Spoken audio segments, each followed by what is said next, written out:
everyone. My name is Nyemade, and I'm a volunteer with I Am My Sister's Keeper. And I'm happy to bring you another episode of Moments with I Am My Sister's Keeper. Right now, we're doing a special series because we have our annual tea party coming up.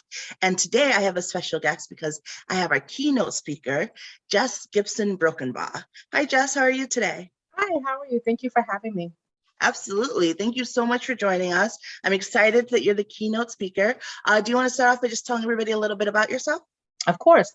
My name is Jess Gibson Brokenbaugh, as you shared. I'm from New York, but everybody knows me that I live here in Delaware. So everybody say, you've been here 20 years. When are you going to stop repping New York? Well, I'm from New York, but I love living in Delaware. And most importantly, I love the community and the work that we're doing here in Delaware. I've worked in some really cool places here in Delaware. I've done some work in the entrepreneurship space. I've done some work with our county executive's office, and now I work with Nemours Children's Health, managing all of our community impact strategies and our investment partnerships, which gives me a really unique opportunity to engage the community in a way that I've always wanted to, where we really build capacity with organizations and help truly, truly address the social determinants of health in a really unique way. So I'm really excited to be here. And really excited about the tea party. I'm trying to get my outfit in order. Post-COVID, I don't know how to function when you go out to get dressed anymore. You're like, what do you wear? I think we put more thought into it now, post-COVID, since we haven't been out for so long. So I'm trying to get my perfect tea party outfit on.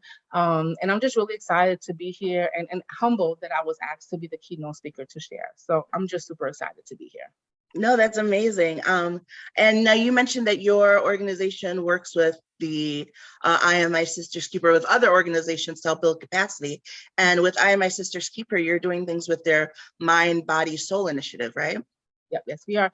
So we are partnering with My Sister's Keeper to provide year-long programming around mind, body, and soul, which for us is a really unique approach in addressing our issues, right? When we talk about kids, when we talk about engaging with parents, we're really looking at the whole person. And that's what mind, body, and soul is, right? So this year there's programmings around exercise, about being fit, about what decisions are good decisions to make. And at Nemours, we really believe that addressing the whole child, the whole family, is how we're going to get well beyond medicine. And most importantly, is the number one way to really address the aspects around social determinants of health. And those social determinants of health, we know that are plaguing our communities. And we know that if we can begin to address those, build capacity with organizations that are addressing those and are working in those fields jointly together, we'll be able to eradicate some of the challenges that our communities are facing. Absolutely. Definitely one of the things I love about Delaware, because actually I'm from Africa, but I grew up in New York. And one of the things though that I've loved about Delaware since moving here is the sense of community. It's like really how much there are so many people who have their pulse on the community and truly want to help and truly want to make things better. And then even more than that, they're willing to collaborate, which you don't always see because sometimes people are so busy wanting to be the white knight that they forget the purpose behind what they're doing. That's right. And I feel like here I found a lot of people who keep their purpose in mind. And because of that, they're willing to collaborate, whatever they can do with others to help the community be better. It's one of the things I love about My Sister's Keeper. And then one of the other things is that I think really provides gratification is you can see your impact, right? You can see that impact really quickly in areas like New York and larger cities. You're working towards a common goal, but you don't really truly see the impact as quickly and as significantly as you can here in Delaware. Yeah, absolutely. How did you get connected with My Sister's Keeper? Who doesn't know My Sister's Keeper? Those pink shirts are blaring. They out there. Those girls are excited. They're confident. There's a sense of community when you see those young girls out there working and volunteering and engaging. And I just, when I think about girl groups and women groups, I think about myself as a young child growing up in the inner city, and living in a poverty-filled community, in a home where, we relied on food stamps. And there were programs like My Sister's Keeper that truly saved my life. There were opportunities to engage. We thought we were baking and, making wood crafts and going on field trips. Look, that was cool. But, you don't really think about and realize the impact that exposure has on you until you're older and you become a little bit more worldly and things become familiar to you, which lessens the opportunity for you to be insecure or uncomfortable in certain environments. And I was fortunate to have those experiences growing up in a very extreme poverty infused community. And I'm always a fan of those type of groups that look to help and build and provide opportunities where you just traditionally wouldn't have. So I lean towards those spaces. I was once one of those girls, and I say to myself often, had I not had that program, had I not had that mentor, who knows where I would be right now. And I don't think I would be here in Delaware being a keynote speaker at my sister keeper's annual tea party. So I think these type of programs and engagements are necessary and critical. And I think that more parents should engage in those programmings because it may seem like a headache on Saturday mornings to wake up early. I remember waking up at the crack of dawn to take my daughter to dance recital, cross town, 2 buses, early in the morning, had to wait for her because I didn't have a car to go home. And I could have said, I'm not doing this anymore, right? You know, I was fortunate to have one child. Some parents have multiple where they just aren't able to. But I encourage families to what I usually say, pay now or pay later, right? Invest now or reap the benefits of not investing now later in life. And the way our society is shifting, I just think these programs fill a major gap in the communities, and more importantly, provide support to these moms that are out here raising these children, unfortunately, by themselves with limited support. An opportunity of support and exposing their daughter to programming they may not necessarily be able to currently in their current situation. Yeah, absolutely. And it definitely comes back. I know, for me, I have a similar experience. Part of why I get so involved is I'm constantly remembering who helped me when I was younger. And so I try to be that for other people, and having programs like My Sister's Keeper and I especially love how she exposes them to different things. So sometimes we're so closed off in our world. And depending on how many resources you have, that world may seem very small as far as what's available to you.